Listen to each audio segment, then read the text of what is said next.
शहर कभी रौनक से भरा था, अब डर ने इसे जकड़ लिया था। कत्ल दर कत्ल से हर कोई दहशत में था। मरने वालों का कोई नाता नहीं था।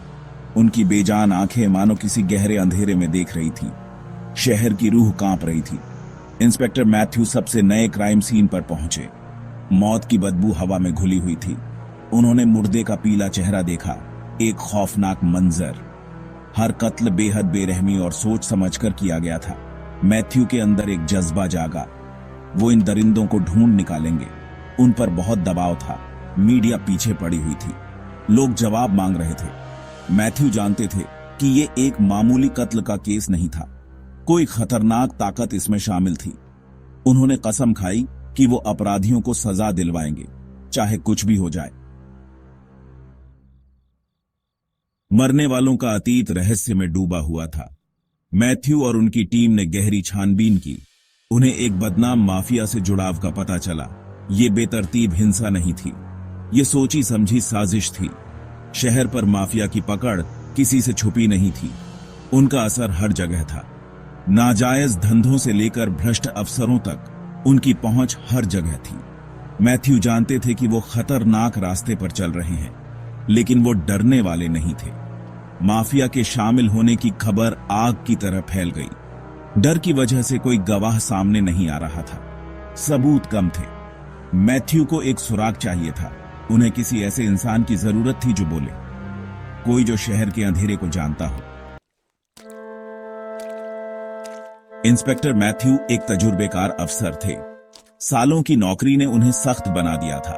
उन्होंने इंसानियत का सबसे बुरा रूप देखा था, फिर भी उनके अंदर उम्मीद की एक किरण बाकी थी, इंसाफ की उम्मीद। मैथ्यू की निजी जिंदगी उनकी प्रोफेशनल लाइफ से बिल्कुल अलग थी।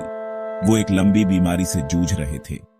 दर्द उनका साया बन गया था, लेकिन उन्होंने हार नहीं मानी। उनकी बेटी, उनकी धूप, उनकी ताकत थी। वो अपनी पूरी कोशिश करते थे। नींद एक ऐसी चीज थी जिसका ख्याल वो नहीं कर सकते थे। केस ने उन्हें घेर लिया था। वो जानते थे कि माफिया बेखौफ काम करता है। उन्हें माफिया से ज्यादा होशियार होना था। उन्हें एक कदम आगे रहना था। एक रहस्यमयी औरत मैथ्यू की भरोसेमंद साथी ऑफिसर हर्षिता के पास आई। वो बुर्के में थी, उसका चेहरा ढका हुआ था, उसकी आंखों में डर साफ दिख रहा था। उसके पास कत्लों की जानकारी थी। हर्षिता उसे एक सुरक्षित जगह ले गई। औरत झिझक रही थी, अंजाम से डर रही थी। उसने धीमी आवाज में एक जरूरी बात बताई।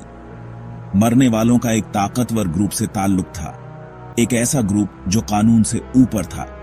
उस औरत की जानकारी ने केस को एक नई दिशा दी। लेकिन ये रहस्यमयी मुखबिर कौन थी, और वो अपनी जान जोखिम में डालकर उनकी मदद क्यों कर रही थी? मैथ्यू जानते थे कि वो तलवार की धार पर चल रहे हैं। एक गलत कदम जानलेवा हो सकता था। 5वां भाग राज दफन। वो ताकतवर ग्रुप जिसका जिक्र उस औरत ने किया था, पूरी तरह से राज में डूबा हुआ था। वो रसूखदार, अमीर और खतरनाक थे। उनकी पहुंच ऊंचे ओहदों तक थी। उनके राज खोलना बारूदी सुरंग पर चलने जैसा था। मैथ्यू और उनकी टीम बिना रुके काम कर रही थी, तार जोड़ रही थी। उन्होंने भ्रष्टाचार, ब्लैकमेल और कत्ल का एक जाल खोला। ये ग्रुप उन सबको खामोश कर रहा था जो उनके खिलाफ जाते थे। इन कत्लों के पीछे उनका मकसद अभी भी एक राज था। जितना गहराई में जाते उतना ही खतरा बढ़ता। मैथ्यू जानते थे कि वो एक बहुत बड़े दुश्मन के खिलाफ हैं, लेकिन वो डरे नहीं। उनका फर्ज था बेगुनाहों की रक्षा करना। उन्हें सच्चाई सामने लानी थी। 6ठा भाग, डॉक्टर की कसम। डॉक्टर शक्ति, एक मशहूर डॉक्टर, गम में डूबे हुए थे। उनकी बेटी माफिया का शिकार बन गई थी। पुलिस की जांच ठप हो गई थी। इंसाफ एक सपने जैसा लग रहा था। उन्होंने अपनी बेटी की मौत का बदला लेने की कसम खाई। उन्होंने अपने जान पहचान वालों से जानकारी जुटाई। वो गुस्से से भरे शहर के अंधेरे में उतर गए। उन्हें अपनी बेटी के कत्ल में उस ताकतवर ग्रुप के शामिल होने का पता चला। उन्होंने अपने राज छुपाने के लिए उसकी बेटी को खामोश कर दिया था। डॉक्टर शक्ति, जिनके चेहरे पर गम और हौसला साफ दिख रहा था, अपनी बेटी की कब्र के सामने खड़े थे। उनके गाल पर एक आंसू बह निकला। डॉक्टर शक्ति दवाओं के आदमी थे, हिंसा के नहीं। लेकिन अपनी बेटी के लिए उनका प्यार उनके डर पर भारी पड़ गया। वो उनका जज, जूरी और जल्लाद बनेंगे। वो उन्हें सजा देंगे। 7वां भाग, कठपुतली का चेहरा बेनकाब। मैथ्यू की जांच उन्हें फेलिक्स तक ले गई, एक रहस्यमयी शख्स जो शहर के अंडरवर्ल्ड को कंट्रोल करता था। फेलिक्स का नाम सुनते ही मैथ्यू के कान खड़े हो गए। फेलिक्स चालाक, बेरहम और हमेशा एक कदम आगे रहता था। उसकी चालें इतनी महीन थीं कि कोई भी उसे पकड़ नहीं पाता था। वो माफिया के कामों का मास्टरमाइंड था। हर योजना, हर अपराध, सब कुछ उसकी उंगलियों के इशारों पर चलता था। वही सब कुछ चला रहा था। उसकी पकड़ इतनी मजबूत थी कि कोई भी उससे बच नहीं सकता था। मैथ्यू को फेलिक्स और अपने अतीत के बीच एक चौंकाने वाला रिश्ता पता चला। यह रिश्ता उसकी जिंदगी को हमेशा के लिए बदलने वाला था। फेलिक्स उस एक्सीडेंट के लिए जिम्मेदार था जिसमें उसकी पत्नी की मौत हो गई थी। यह जानकर मैथ्यू का दिल टूट गया।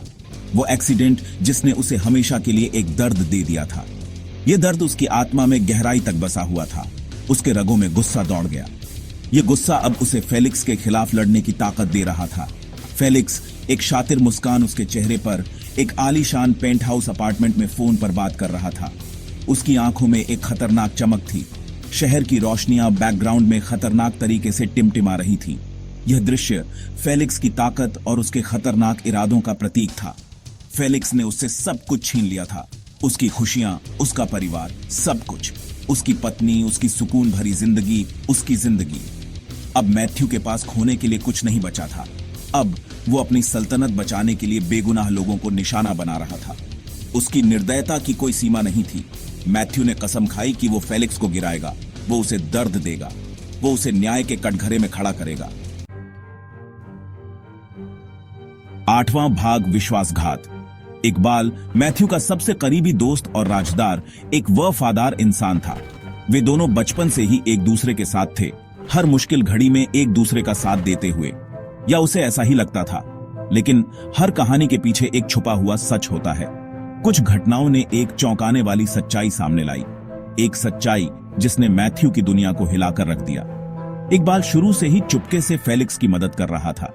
उसने मैथ्यू के हर कदम की जानकारी फेलिक्स को दी। विश्वासघात बहुत गहरा घाव देता है।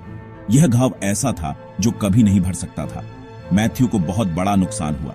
उसकी दुनिया बिखर गई थी। इकबाल उसकी ताकत, उसका साथी था। उसने कभी नहीं सोचा था कि इकबाल उसे धोखा देगा, और इतने समय से वो झूठ में जी रहा था। हर हंसी, हर खुशी, सब कुछ एक धोखा था। ये एहसास उस पर पहाड़ की तरह गिरा। उसकी आत्मा टूट चुकी थी। मैथ्यू, जिसके चेहरे पर हैरानी और धोखे के भाव थे, एक अंधेरी गली में इकबाल का सामना किया। उसकी आंखों में सवाल थे। उनके चारों ओर बारिश हो रही थी जो उनके अंदर के तूफान को दिखा रही थी। हर बूंद उनके दर्द को और गहरा कर रही थी। इकबाल का विश्वासघात मैथ्यू के सोच से भी ज्यादा गहरा था। यह एक ऐसा घाव था जो कभी नहीं भर सकता था। वो वही था जिसने जांच की जानकारी फेलिक्स को दी थी।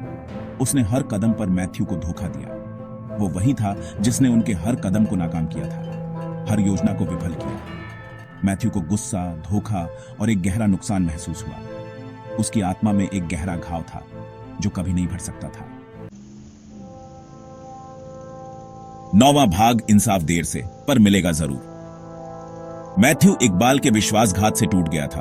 उसके दिल में गहरा घाव था जो समय के साथ और गहरा होता गया। लेकिन उसे अपना काम करना था। उसे पता था कि उसके पास एक मिशन है जिसे पूरा करना उसकी जिम्मेदारी है। वो निजी दुख को इंसाफ के रास्ते में नहीं आने देगा। उसके लिए इंसाफ सबसे ऊपर था, चाहे उसकी खुद की जिंदगी में कितनी भी मुश्किलें क्यों ना हो। वो उस ताकतवर ग्रुप को बेनकाब करेगा और उन्हें उनके घुटनों पर लाएगा। उसके पास सबूत थे और वो जानता था कि कैसे उनका इस्तेमाल करना है। उसने फेलिक्स का सामना किया। एक तनावपूर्ण मुठभेड़ हुई। दोनों के बीच की दुश्मनी अब खुलकर सामने आ गई थी। बंदूकें निकल गईं, धमकियां दी गईं, लेकिन मैथ्यू नहीं डरा। उसके पास खोने के लिए कुछ नहीं बचा था, और यही उसकी सबसे बेरीधी ताकत थी। उसके पास खोने के लिए कुछ नहीं बचा था। वो एक ऐसे इंसान की तरह लड़ा जिस पर किसी भूत का साया हो। वो एक ऐसे इंसान की तरह लड़ा जिस पर किसी भूत का साया हो। उसकी आंखों में एक अजीब सी चमक थी जो उसके दुश्मनों को डराने के लिए काफी थी। मैथ्यू घायल लेकिन अडिग, हथकड़ी लगे फेलिक्स के ऊपर खड़ा था। उसकी जीत ने उसे और भी मजबूत बना दिया था। बैकग्राउंड में पुलिस की गाड़ियों की रोशनी और अफसरों के साए धुंधले थे। ये एक लंबी रात थी, लेकिन अंततः इंसाफ हुआ, लेकिन एक बड़ी कीमत पर। शहर हिल गया था, लोग सदमे में थे, लेकिन सच्चाई सामने आ चुकी थी। उस ताकतवर ग्रुप के जुर्मों की सच्चाई सबके सामने आ गई थी। अखबारों में सुर्खियां बनी और लोग हैरान थे। मैथ्यू जीत गया था, लेकिन उसकी जीत अधूरी थी। उसने बहुत कुछ खोया था और ये जीत उसे वो सब वापस नहीं दिला सकती थी। उसने बहुत कुछ खोया था। उसकी जिंदगी में एक खालीपन था जिसे कोई भी जीत भर नहीं सकती थी। इस अनुभव ने उसे बदल दिया। वो अब पहले जैसा नहीं रहा। उसकी आंखों में एक नई समझ और गहराई थी। कमजोर लोगों के लिए लड़ने का उसका हौसला और मजबूत हो गया। वो जानता था कि उसकी लड़ी ढाई अभी खत्म नहीं हुई है, सिस्टम के अंदर की गंदगी को बेनकाब करने का। वो जानता था कि अभी और भी बहुत कुछ करना बाकी है। वो जानता था कि इंसाफ की लड़ाई अभी खत्म नहीं हुई है, लेकिन वो तैयार था। उसके पास अब एक नया मकसद था। वो शहर की ढाल था, उसका रक्षक। वो इंस्पेक्टर मैथ्यू था। उसकी कहानी अभी खत्म नहीं हुई थी, ये तो बस शुरुआत थी।